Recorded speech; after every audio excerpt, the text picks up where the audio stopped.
Sai Ram. Chapter 10.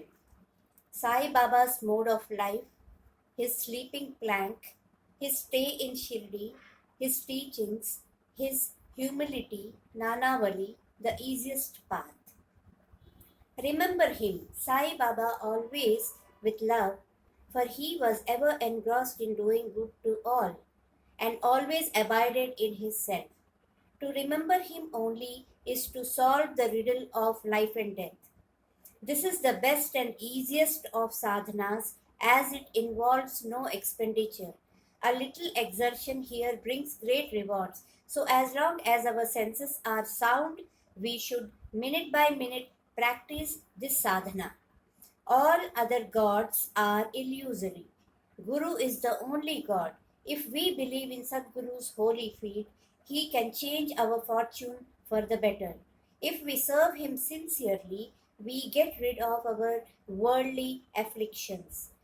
We need not study any philosophy like the Nyaya and Mimamsa. As we trust the helmsman in crossing rivers and seas, so we have to trust our Sadguru in getting over the ocean of worldly existence. The Sadguru looks to the intense feeling and devotion of his devotees, endows them with knowledge and external bliss. In this last chapter, Baba's mendicancy and devotees' experiences and other subjects are dealt with. Let the readers now hear where and how Baba lived, how he slept, and how he taught, etc. Baba's wonderful bedstead. Let us first see where and how Baba slept. Mr. Nana Sahib Dengle brought for Baba a wooden plank about 4 arms in length and only a span in breadth for sleeping upon. Instead of keeping the plank on the floor and then sleeping on it, Baba tied it like a swing to the rafters of the masjid and with old shreds or rags and commenced to sleep upon it. The rags were so thin and worn out that it was a wonder how they could bear or support weight of the plank itself, let alone the weight of Baba.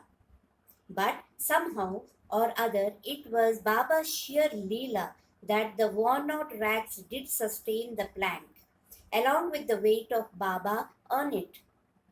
On the 4 corners of this plank, Baba lighted panatis, that is, earthen lamps, one at each corner, and kept them burning the whole night. It was such a sight for the gods to see Baba sitting or sleeping on the plank.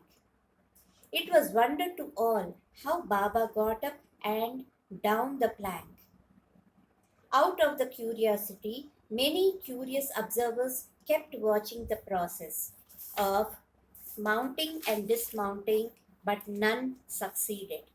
As crowds began to swell so as to detect this wonderful feat, Baba one day broke the plank into pieces and threw it away.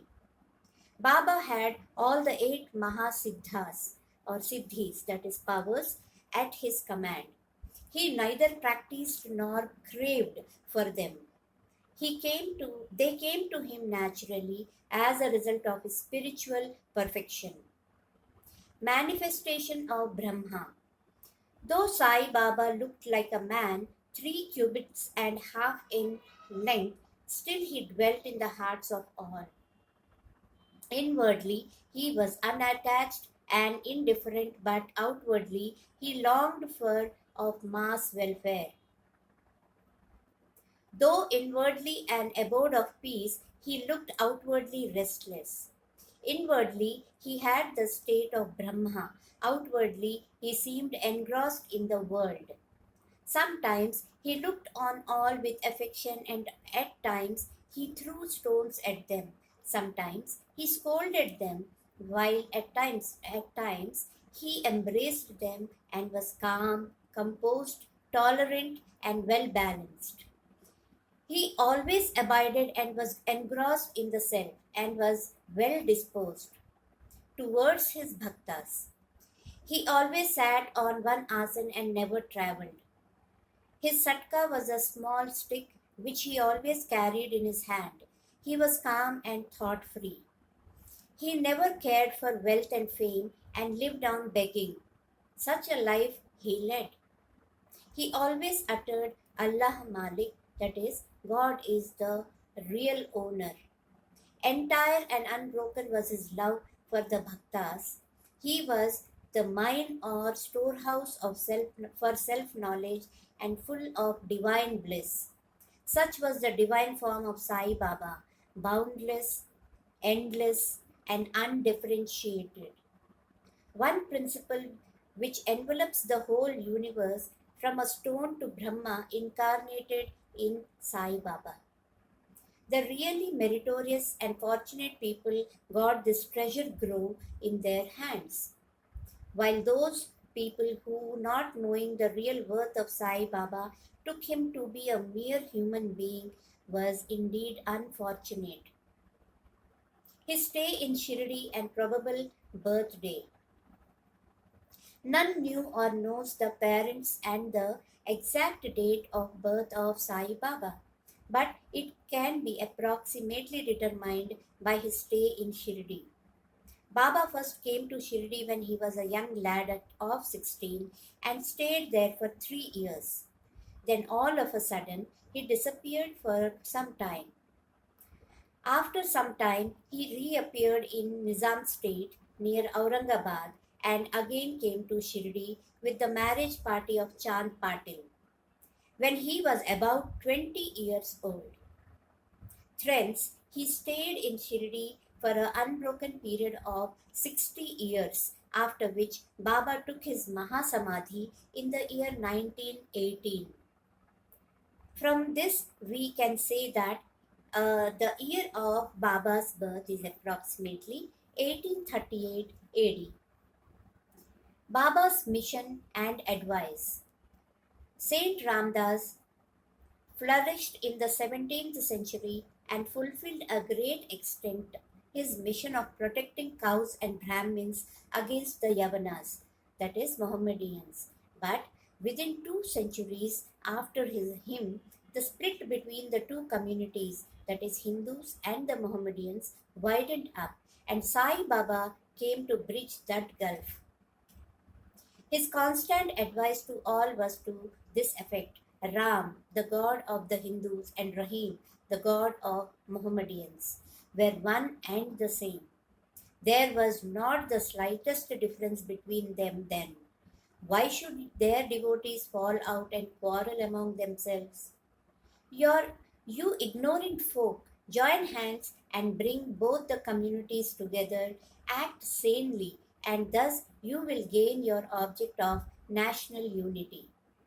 It is not good to dispute and argue, so don't argue, don't emulate others. Always consider your interest and welfare. The Lord will protect you. Yoga, sacrifice, penance, and knowledge are the means to attain God. If you do not succeed in this by any means, in vain in your birth, if anyone does any evil upon to or unto you, do not retaliate. If you can do anything, anyone can do evil unto you. If you can do anything, do some good unto others. This in short was Sai Baba's advice to all. And this will stand in good stead both in material and spiritual matters. Sai Baba as Sadguru. There are many so-called gurus who got about from house to house with cymbals and veena in their hands and make a show of their spirituality. They blow mantras into the ears of their disciples and extract money from them. They profess to teach piety and religion to their disciples, but are themselves impious and irreligious. Sai Baba never thought of making the least show of his worth. He had no body consciousness, but he had great love for his disciples. There are two kinds of gurus: niyat, appointed or fixed, and aniyat, that is, unappointed or general. The latter, by their advice, develop the good qualities in us, purify our hearts, and set us on the path of salvation. But contact with former dispels our sense of dualities, sense of differences, and establishes us in unity of making us realize. Thou art that there are various gurus imparting to us various kinds of worldly knowledge, but he who fixes us in our nature self and carries us beyond the ocean of worldly existence is the Sadguru. Sai Baba was such a Sadguru. His greatness is indescribable. If anybody went to take his darshan, he, without being asked, would give every detail of his past, present, and future. He saw divinity in all beings. Friends and foes were alike to him, disinterested and balanced. He obliged the evildoers as well as the pious. He was the same in prosperity and adversity. No doubt ever touched him. Though he acted through the body, he was not in the least attached to his body or house. Though he looked embodied, he was really unembodied, that is, free from gross existence. Blessed are the people of Shirdi who worshipped Sai as their God. While eating, drinking, working in their backyards and fields, and doing various household works, they always remembered Sai and sang his glory. They knew no other God except Sai. What to speak of the sweetness of the love of the women of Shirdi? They were quite ignorant, but their pure love inspired them to compose poems or songs in their simple rustic language. Letters of learning they had none. Still, one can discern real poetry in their simple songs. It is not intelligence but love that inspires real poetry as such. Real poetry is the manifestation of true love, and this can be seen and appreciated by intelligent listeners. Collection of these folk songs is describable, and by Baba's wish, some fortunate devotees may undertake the task of compiling and publishing these folk songs, either in the Sai Leela magazine or separately in a book. Baba's humility. Lord or Bhagwan is said to have six qualities: fame, wealth, non attachment, knowledge, grandeur, and liberality. Baba had all these in him. He incarnated in flesh for the sake of bhaktas. Wonderful was his grace and kindness, for he drew the devotees to him. Or how else no could have known him? For the sake of his bhaktas, Baba spoke such words the goddesses of speech could not utter. He is a specimen. Baba spoke very humbly as follows: Slaves of slaves, I am your debtor. I am satisfied at your darshan. It is a great favor that I saw your feet. I consider myself blessed thereby. What a humility is this! Though outwardly Baba seemed to enjoy sense objects, he had not the least flavor in them, nor even the consciousness of enjoying them. Though he ate, he had no taste, and though he saw, he never felt any interest in what he saw. Regarding passion, he was as perfect a celibate as Hanuman. He was not attached to anything, he was pure consciousness, the resting place of desire, anger, envy, and other feelings. In short, he was disinterested, free, and perfect. A striking instance may be cited in illustration of this statement. Nanawali. There was in Shirdi a quaint and queer fellow by name Nanavali. He looked to Baba's works and affairs. He once approached Baba, who was seated on his gadi, that is the seat, and asked him to get up, and he wanted to occupy the same.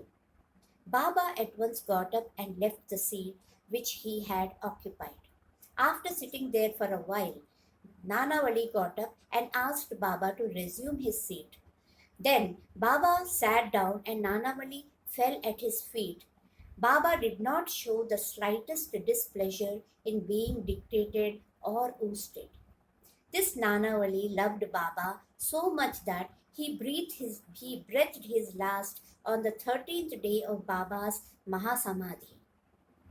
The easiest path, hearing the stories of the saints and being in their company. Though Sai Baba acted outwardly like an ordinary man, his actions showed extraordinary wisdom and skill. Whatever he did was done for the good of his devotees. He never prescribed any asan, regulation of breathing, or any rites to his bhaktas, nor did he blow any mantra into their ears. He told them to leave off all cleverness and always remember Sai Sai. If you did that, he said, all your shackles would be removed and you would be free. Sitting through 5 fires, sacrifice, chantings, eightfold yoga are possible for the Brahmins only.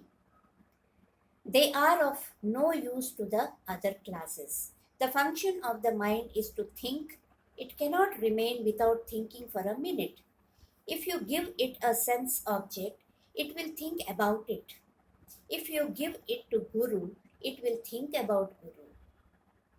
You have heard most attentive the grandeur of Sai. This is the natural remembrance of Sai. Hearing the stories of the saints is not so difficult as the other sadhanas mentioned above.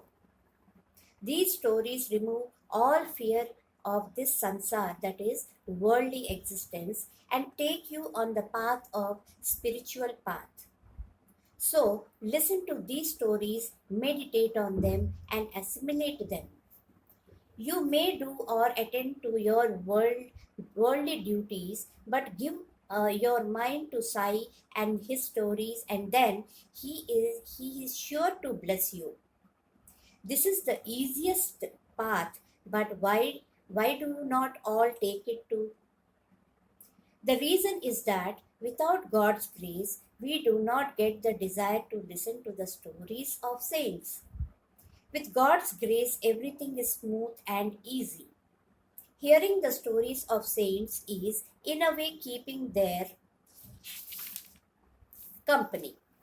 The importance of the company of the saints is very great. It removes our body consciousness and egoism, destroys completely the chain of our birth and death, cuts asunder all the knots of the mind, and takes us to God, who is pure consciousness. It certainly increases our non-attachment to sense objects and make us quite indifferent to pleasures and pains, and Leela and leads us onward on a spiritual path. If you have no other sadhana, such as uttering God's name, worship or devotion, etc., but if you take refuge in them, the saints, wholeheartedly, they will carry you off safely across the ocean of worldly existence. It is for this reason that saints manifest themselves in this world. Even sacred rivers such as Ganges, Godavari, Krishna, and Kaveri, etc., will wash away the sins of the world.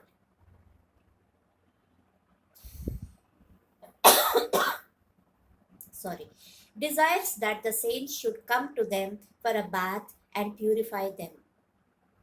Such is the grandeur of the saint. It is on account of the store of merit in the past births that we have attained the feet of Sai Baba. We conclude this chapter with meditation on Sai's form.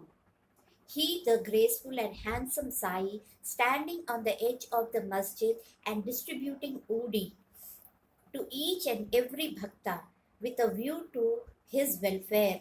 He who thinks the world as an illusion and who is ever engrossed in supreme bliss, before him we humbly prostrate ourselves.